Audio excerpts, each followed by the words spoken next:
Amid growing political fallout, the Department of Defense is putting forward a timeline for the deadly confrontation with militants in Niger that killed 4 U.S. troops. General Joseph Dunford, chairman of the Joint Chiefs of Staff, said during a briefing that major questions remain about this tough firefight, such as whether the unit's mission changed and why it took days to recover the body of Army Sergeant Law David Johnson.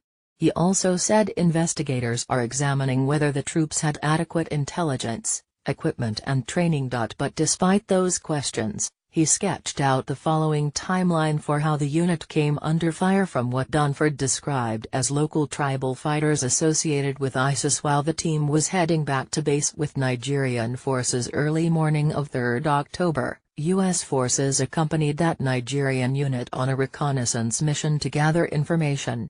The assessment from our leaders on the ground at that time was that contact with the enemy was unlikely. Mid-morning on October 4, the patrol began to take fire as they were returning to their operating base. Approximately 1 hour after taking fire, the team requested support. And within minutes, a remotely piloted aircraft arrived overhead. Within an hour, French Mirage jets arrived on station.